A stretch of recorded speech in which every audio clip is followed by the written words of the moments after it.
Alright guys, sorry that we cut that last one short. The camera did die. We did record it, but you know, all day out at the farm today. I did take the camera along with me, so you should get that video tomorrow night. Alright, let's just get straight into the questions. So from what I can remember, Ricky also asked us a question on our YouTube channel. He asked what Michael did for work. So Michael, do you want to answer that question for Ricky, please?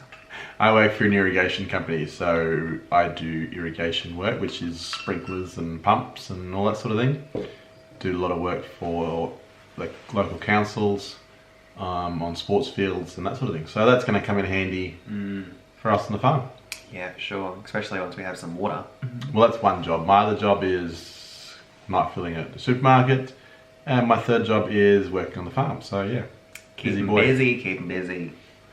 And my job is also working at a supermarket. I am like a night fill captain type thing.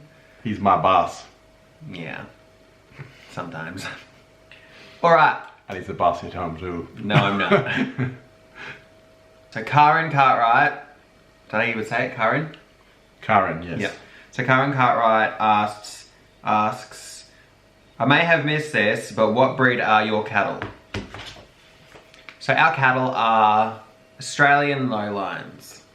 Okay, so the Australian Lowlines are a breed that were derived from the Aberdeen Angus. So basically they're like a miniature Angus, if you're familiar with them. We did go and have a look at some other breeds of cattle when we decided that we wanted to get some.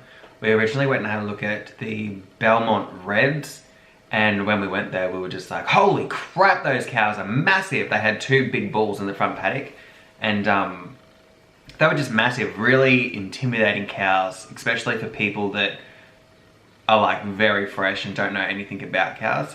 And then I think shortly after we went and had a look at those, Michael was doing some Googling and some research and came across the Australian Lowlines. Which are, as you've seen from our videos, a fairly placid, gentle-natured animal. That's one of the things they're bred for. Obviously being small, they're easier to handle for beginners. Yeah. They also, because they're small, they don't eat as much, so you can have, technically you can stock more than you could if you had big animals. Yeah. But then when you come to, if you ever decide to eat them, they have pretty much the same amount of meat on them as a full grown. Yeah. Because their legs are really shorter. That's pretty much the only difference. Yeah, their bodies are the same length, it's just the legs that are shorter. So obviously, as you've seen, there are two different types of colours. There's the black and then there's the red.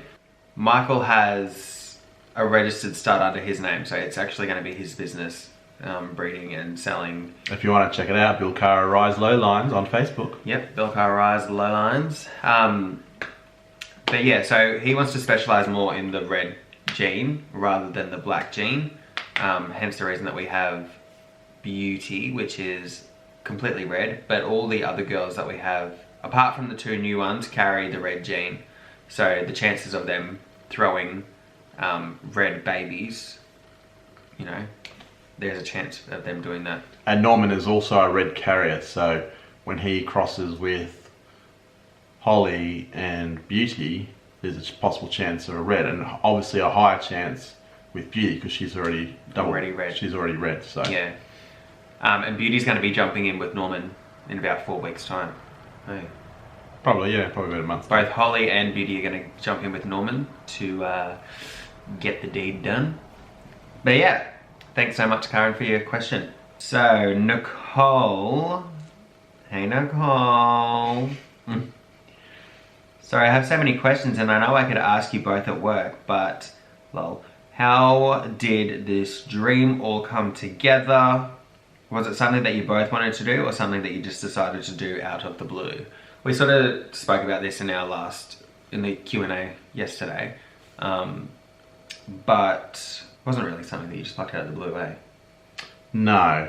Yeah, it's been a long time in the making. Like we sort of said last night's video, we're starting with the chickens at Bilkara Street. It sort of grew from there, I suppose, over a couple of years. Yeah. And it's not, again, it was nothing that I was sort of, had even crossed my mind until I met Scott, so not that he's pushed me into it, but it's just it sort of sparked that interest, and Yeah. it's grown from there. Yeah. What are future goals? What is your 5-year plan and 10-year plan? Just so we all know what we can look forward to. Sort of like two parts really. Like Michael's got his business, like the Lowline business, plus like the farming, homestead type stuff. And then I've also got the YouTube thing, which I manage all of the YouTube stuff. I think the veggie garden will be sort of both of ours, because I've got a background in horticulture, and the cows will be mostly my side of things, while the chickens are mostly Scott's side of things. So, and then, but the running of the whole thing obviously is only going to work if both of us work together. So, it's not something that I can just look after the cows and not worry about anything else. It's sort of, we look after everything. Yeah, and I think that's just a team. Like when you're in a relationship, you're in a team, and you sort of both got to pull together and get it done. Otherwise, the things just won't work. That's right. But as for the future plans, 5-year plan, I want to have a house out there built already. 5 years time, we should be able to save enough money to at least get a loan to build.